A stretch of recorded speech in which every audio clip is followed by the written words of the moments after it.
Hello and welcome back to this channel. इस video में मैं तुम्हें बताने वाला हूँ कि न्यूमेरिकल्स को सॉल्व कैसे करते हैं। Thanks to Laxman Raut for this video idea. तो मैंने बहुत सोचा कि सबसे बेस्ट तरीका क्या होगा तुम लोगों को ये समझाने के लिए कि how to solve a numerical. तो फिर मेरे दिमाग में एक आइडिया आया कि क्यों ना मैं 9th स्टैंडर्ड से लेकर 12th स्टैंडर्ड तक की फिजिक्स बुक से एक एक न्यूमेरिकल उठाऊं और उसे तुम्हें सॉल्व करके दिखाऊं। अब तुम लोग ये सोच रहे होगे कि ये सारी चीजें तो बाकी के चैनल्स पे भी करते हैं, हमें वहां नहीं समझ में आता। यही सेम चीज कॉलेज में भी करते हैं, स्कूल में भी करते हैं, हमें वहां समझ में नहीं आता। तो यहाँ आप ऐसे क्या कर दोगे जो यहाँ पर मुझे समझ में आने लगेगा। तो पहली चीज, यहाँ पर मैं तुम्हें फिजिक्स पढ़ाने के बजाय प्रोसीजर समझाऊंगा कि किसी क्वेश्चन को जब तुम पढ़ रहे हो तो उस क्वेश्चन में तुम्हें क्या क्या चीज़ें ढूंढनी है, कैसे ढूंढनी है, ये कैसे फिगर आउट करना है कि कौन सा फॉर्मूला तुम्हें यूज़ करना है, क्या एक ही फॉर्मूला यूज़ करना है या उस न्यूमेरिकल में तुम्हें मल्टीपल फॉर्मूले यूज़ करना है। तो ये सारी चीज़ों का मैं ब्रेक डाउन तुम्हें करके बताने वाला हूँ, ठीक है।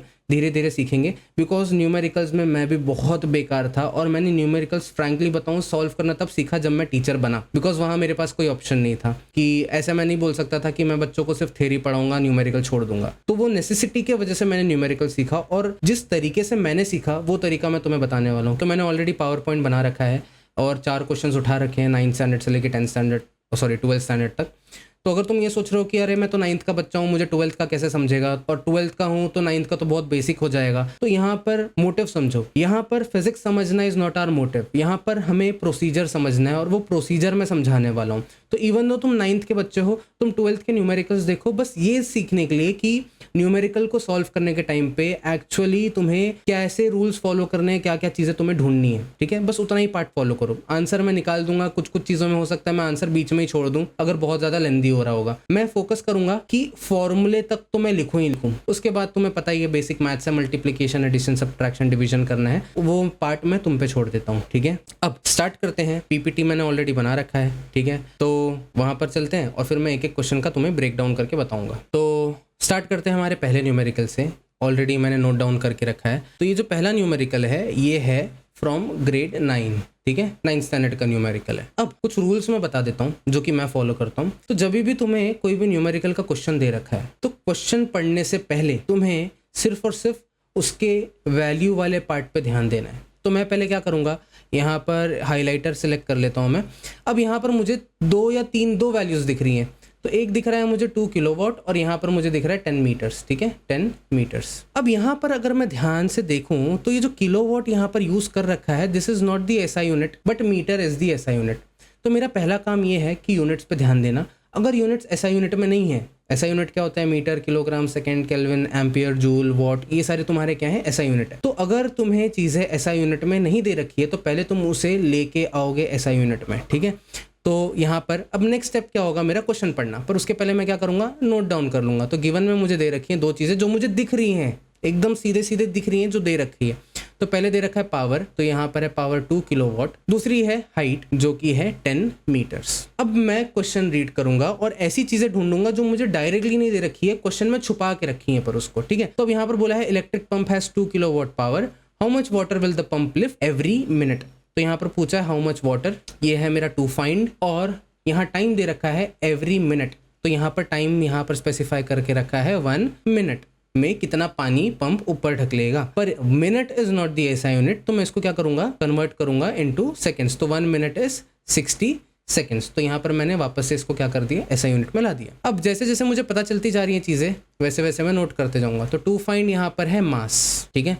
अब फॉर्मूला कौन सा यूज करना है, तो फॉर्मूला यहाँ पर मुझे दिख रहा है पावर का। तो पावर होता है वर्क अपॉन टाइम, पर यहाँ मुझे पावर दे रखा है, टाइम दे रखा है, वर्क नहीं दे रखा है।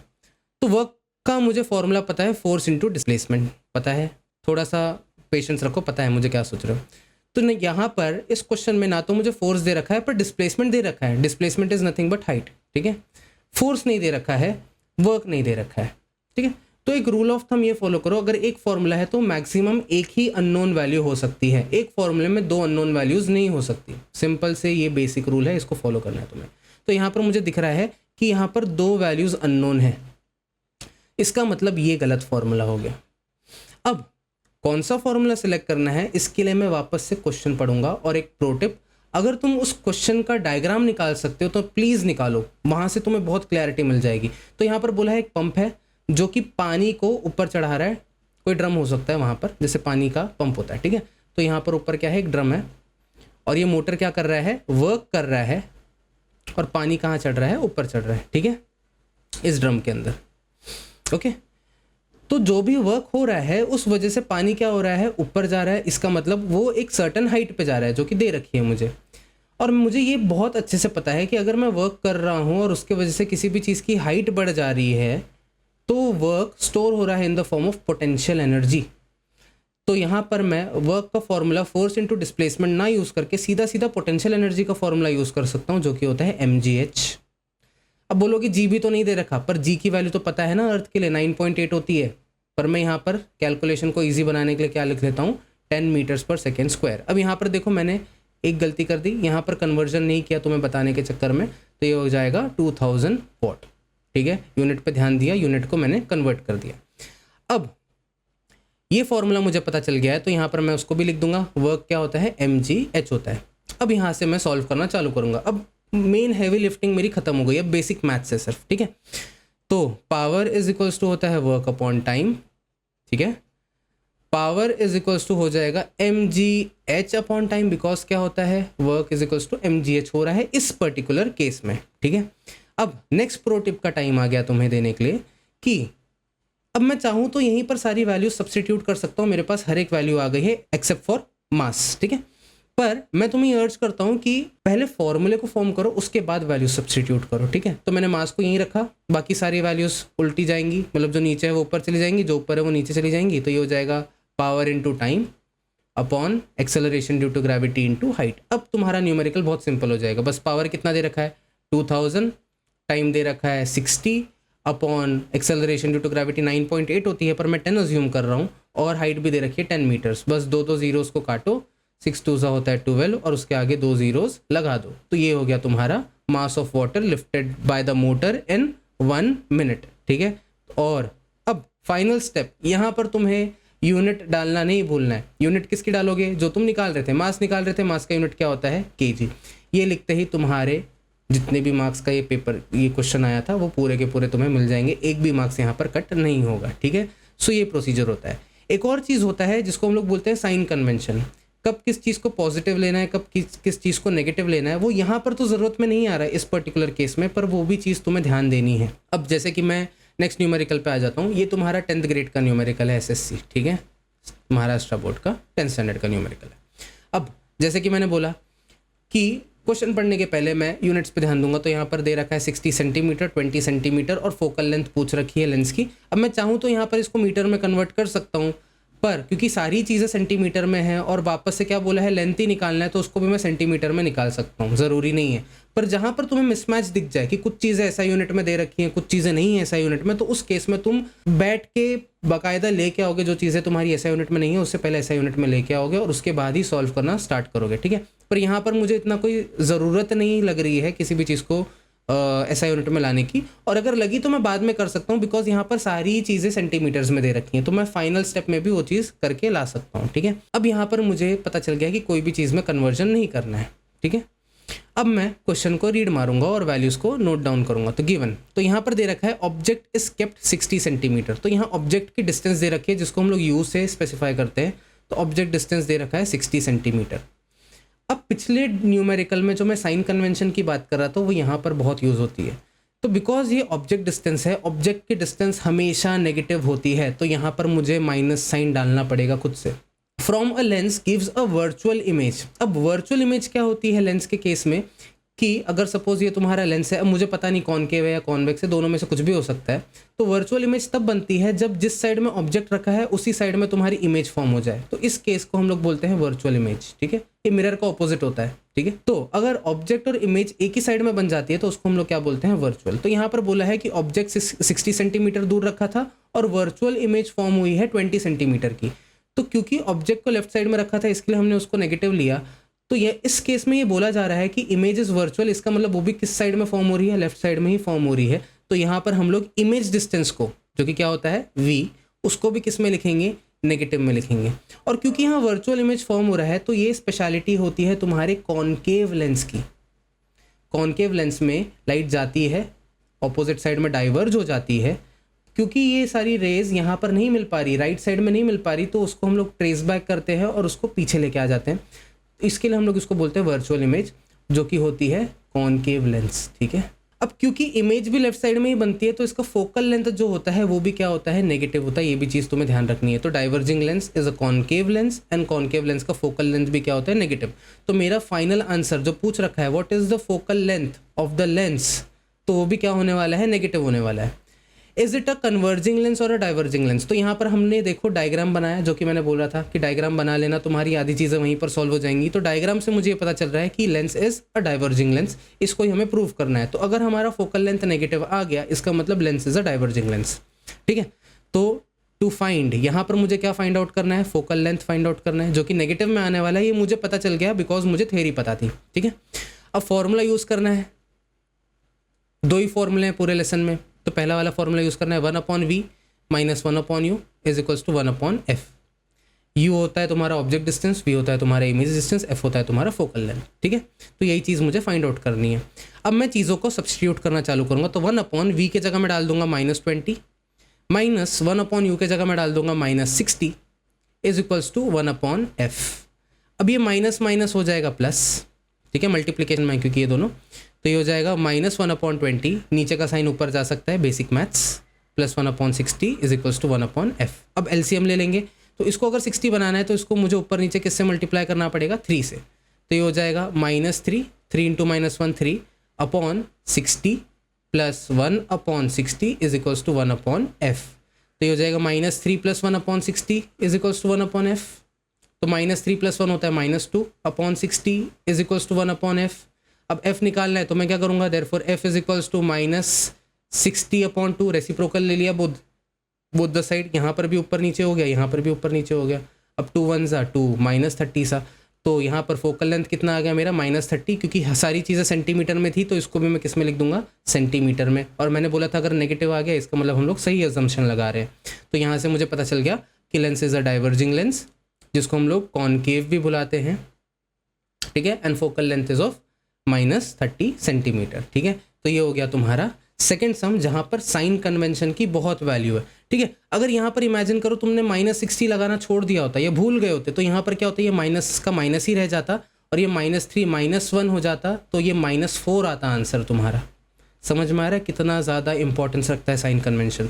तो ये भी चीज़ तुम्हें ध्यान रखनी कि जो लेसन से न्यूमेरिकल आया है उस लेसन में कोई साइन कन्वेंशन तो नहीं है, अगर है तो तुम्हें उस पर स्पेशल अटेंशन देना है।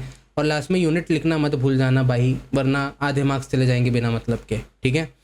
तो 9th का हो गया, 10th का हो गया। अब आ जाते हैं हम लोग 11th स्टैंडर्ड के न्यूमेरिकल पे।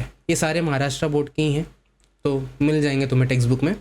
अब यहाँ पर बोल रखा है 2 resistors of 1 kilo ohm 2 kilo ohm. अब देखो यहाँ पर वापस मैं बोल रहा हूँ कि क्वेश्चन नहीं पढ़ना है, तो किलो ओम दे रखा है, किलो ओम दे रखा है, और यहाँ बैटरी दे रखी है 9 वोल्ट की, ठीक है। 3 चीज़ें मुझे दिख रहा है। तो क्योंकि यहाँ पर मुझे दोनों रेजिस्टर्स की वैल्यू किलो ओम में ही दे रखी है, तो मुझे किसी को भी कन्वर्ट करने की यहाँ पर ज़रूरत नहीं है। मैं फाइनल आंसर भी किलो ओम में ला सकता हूँ, और किलो से मुझे अगर ओम में जाना है तो सिंपली 1000 से मल्टीप्लाई करना है, बहुत ज़्यादा डिफिकल्ट नहीं है वो सिर्फ। तो अब यहाँ पर मैं सेकेंड स्टेप पे आता हूँ, नोट डाउन करना। पर क्योंकि ये सीरीज पैरेलल वाला सम है, तो यहाँ पर ज़्यादा सेंस ये बनाएगा कि तुम पहले डायग्राम बनाओ और उसके बाद वैल्यूज़ को उस डायग्राम में ही नोट डाउन कर डालो। तो यहाँ पर बोला है 2 resistance 1 kilo ohm 2 kilo ohm are connected in parallel combination. तो यहाँ पर मैं एक पैरेलल कॉम्बिनेशन का डायग्राम बना देता हूँ, ठीक है। तो यहाँ पर ये हो जाएगा तुम्हारा 1 किलो ओम और ये हो जाएगा तुम्हारा 2 kilo ohm are connected in parallel. Find the equivalent resistance. तो मुझे क्या करना है, पैरेलल का फॉर्मूला लगाना है और ये इक्विवेलेंट कितना एक्ट कर रहे हैं वो मुझे निकालना है, मतलब टोटल कितना रेजिस्टेंस है इस सर्किट का वो मुझे निकालना है, ठीक है। तो total R equivalent is equals to question mark. अब बोला है when this parallel combination is connected to 9 volt by neglecting the internal resistance calculate the current through each resistor. अब यहाँ पर थोड़ी थ्योरी आएगी काम में, तो यहाँ पर इसको आगे चल के हमने 9 वोल्ट के बैटरी से भी कनेक्ट किया और बोला है कि ये 1 किलो ओम के रेजिस्टर से कितना करंट जाएगा और 2 किलो ओम के रेजिस्टर से कितना करंट जाएगा। अब उसके पीछे की थ्योरी भी मैं तुम्हें समझाता हूँ, पर उसके पहले हम लोग पहला क्वेश्चन तो बहुत ईजिली सॉल्व कर सकते हैं, ठीक है। तो सोल्यूशन यहाँ से चालू होगा।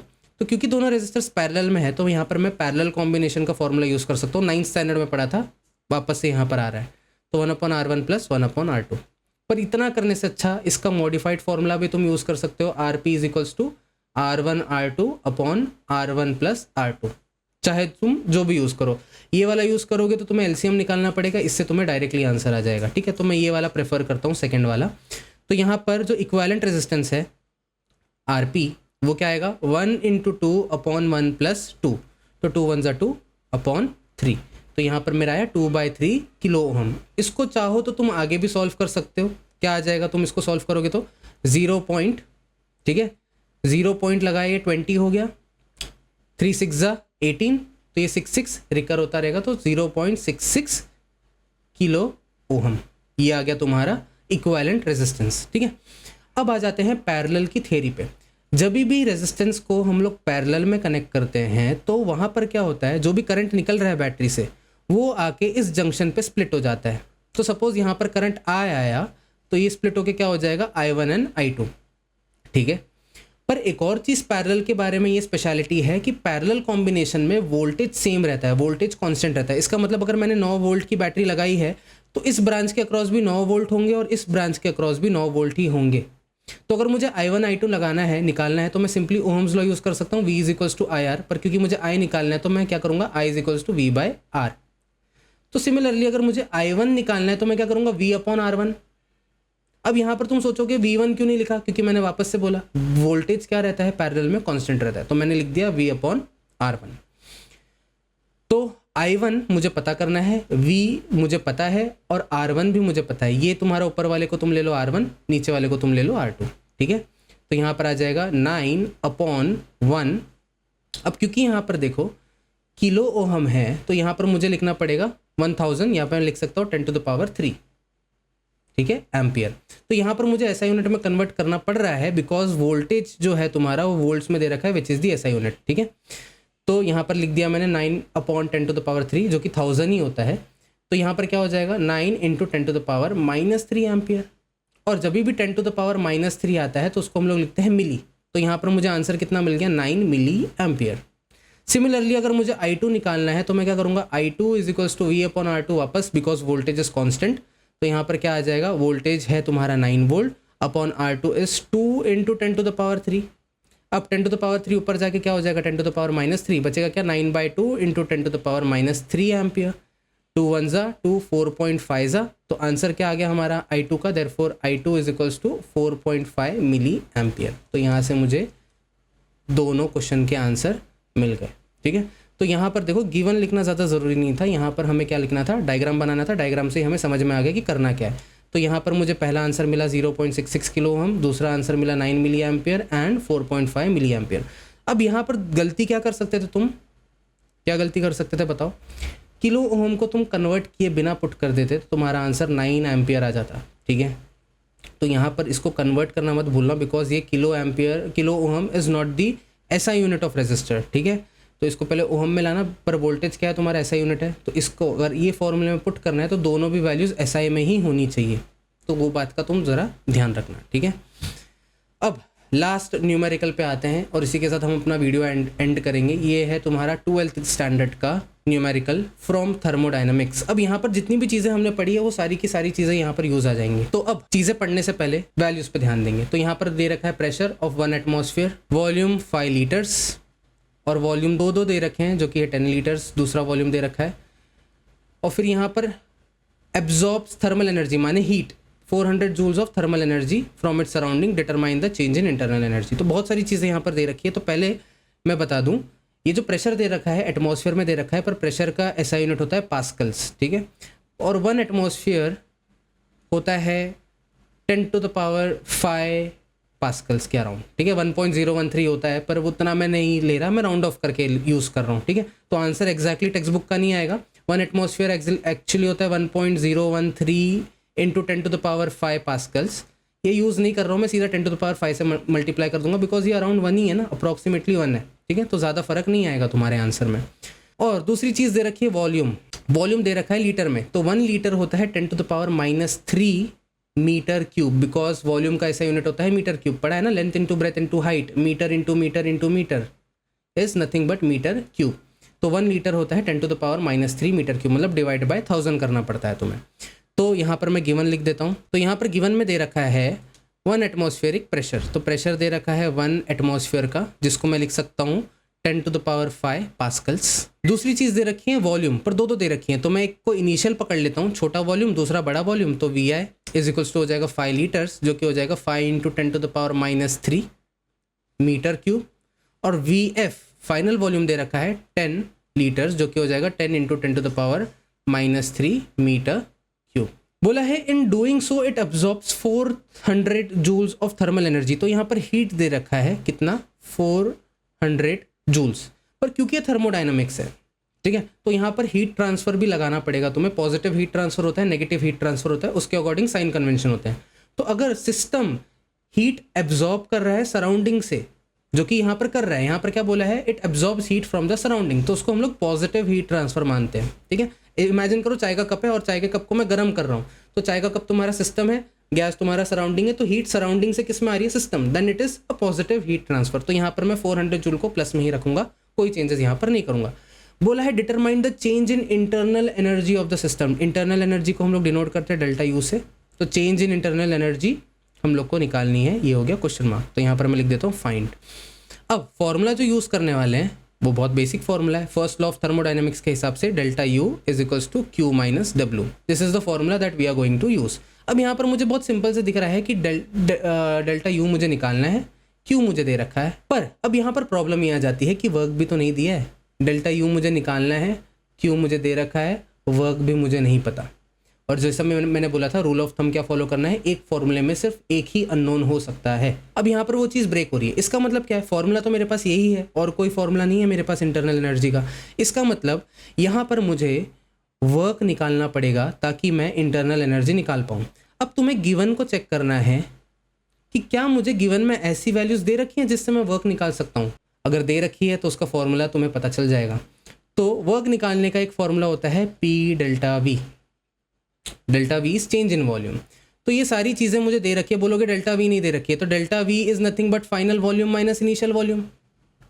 तो अगर मैं इन दोनों को माइनस कर देता हूँ, मुझे क्या मिल जाएगा, डेल्टा वी मिल जाएगा। उसको मैं क्या करूँगा, प्रेशर से मल्टीप्लाई करूँगा, तो मुझे क्या मिल जाएगा, वर्क।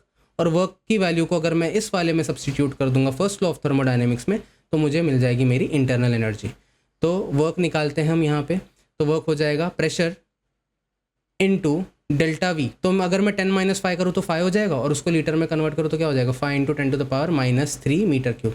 तो प्रेशर को भी पुट कर देते हैं, ये हो जाएगा 10⁵ इंटू 5 इंटू 10⁻³ बेस सेम है तो पावर ऐड हो जाते हैं, 5 + -3 हो जाएगा 5 - 3। बहुत फास्ट जा रहा हूँ मुझे पता है, पर मैथ्स है। तो ये हो जाएगा तुम्हारा 5⁻²। तो वर्क मिल जाएगा मुझे 500 जूल्स, ठीक है। तो यहाँ से मुझे वर्क मिल गया। अब इसी को मैं क्या करूँगा, मेरे इंटरनल एनर्जी के फॉर्मूले में डाल दूंगा, तो क्या हो जाएगा, delta U is equals to Q कितना दे रखा है 400 माइनस यहाँ पर क्या कर दूंगा 500। तो चेंज इन इंटरनल एनर्जी कितना आया तुम्हारा, -100 जूल्स, ठीक है। ये आ गया हमारा फाइनल आंसर। तो चेंज इन इंटरनल एनर्जी क्या आया हमारा, -100 जूल। अब यहाँ पर तुम सोच रहे हो कि नेगेटिव का मतलब क्या है। नेगेटिव का मतलब ये है कि यहाँ ध्यान दो, मैंने हीट जो है वो सिर्फ 400 जूल्स की सप्लाई की, पर मैंने वर्क ज़्यादा कर दिया। सिस्टम में मैंने हीट कम दी है पर वर्क ज़्यादा कर दिया, तो वो एक्स्ट्रा एनर्जी कहाँ से आई, किसकी खर्च हुई, इंटरनल एनर्जी की खर्च हुई ना। इसके लिए यहाँ पर नेगेटिव में आ रहा है कि थोड़ी बहुत इंटरनल एनर्जी भी साथ में चली गई वर्क में, ठीक है। तो ये थे सारे प्रोसीजर, सारे साइन कन्वेंशन, जो भी चीज़ें तुम्हें फॉलो करनी है वो मैं ऑलरेडी बता चुका हूँ, ठीक है। इस वीडियो को 2-3 बार देखोगे तो समझ में आने लगेगा, और जितने ज़्यादा न्यूमेरिकल सॉल्व करोगे उतना ही ज़्यादा तुम बेटर होते जाओगे। यही एक तरीका है न्यूमेरिकल में अच्छा होने का, ठीक है। तो मैंने बहुत सारे कर लिए, तो मुझे भी ये सब करने आने लग गया, और मैं बस मना रहा था कि भाई मैंने अपने स्कूल टाइम में क्यों नहीं किया। ये रिग्रेट तुम्हें ना हो, इसके लिए अभी से ढेर सारे न्यूमेरिकल सॉल्व करना चालू करो। आई नो बोरिंग है, बहुत दिमाग लगाना पड़ता है, इसके लिए तुम भागते हो ना। बैठ के रील तुम देख सकते हो 2-2, 3-3 घंटा, बिकॉज वहाँ पर दिमाग नहीं लगाना है तुम्हें। बिल्कुल आराम से लेट के तुम रील स्क्रॉल कर सकते हो 2 घंटा, 3 घंटा, 10 घंटा, तुम्हें पता भी नहीं चलेगा कहाँ गए। पर क्योंकि यहाँ पर दिमाग ज़्यादा लगाना पड़ता है, थ्योरी में भी क्या है, दे रखा है बस रट डालो, पर क्योंकि यहाँ दिमाग ज़्यादा लगाना है और तुम डरते हो कि इतना दिमाग लगाने के बाद अगर मेरा आंसर गलत आ जाए, इस वजह से तुम्हें न्यूमेरिकल से नफरत होती है। ये मैंने एनालाइज किया है खुद के बारे में, ठीक है। तो इससे बचने का एक ही तरीका है, बहुत सारे न्यूमेरिकल्स उठाओ, प्रैक्टिस करते बैठो, 2-3 बार गलत होगा, उसके बाद सही होने लग जाएंगे, उसके बाद कॉन्फिडेंस और तुम्हारा अपने आप बिल्डअप होने लग जाएगा, ठीक है। तो उससे मत डरो, फेल होने से मत डरो, थोड़ा मेहनत कर लोगे, 11th-12th भी आराम से निकल जाएगा। जो बच्चे 9th-10th में हैं उनके लिए बता रहा हूँ, और जो 11th-12th में है उनका एंट्रेंस एग्जाम आराम से निकल जाएगा, बिकॉज थियरी का पल्लू पकड़ के तुम अपना बोर्ड एग्जाम्स तो क्लियर कर सकते हो, पर एंट्रेंस में तो सारे न्यूमेरिकल्स ही आने वाले हैं, ठीक है। तो आई होप तुम्हें ये वीडियो अच्छा लगा, और जब मुझे कोई नया टॉपिक मिल जाएगा तो नेक्स्ट वीडियो भी बना दूंगा। तब तक के लिए बाय बाय।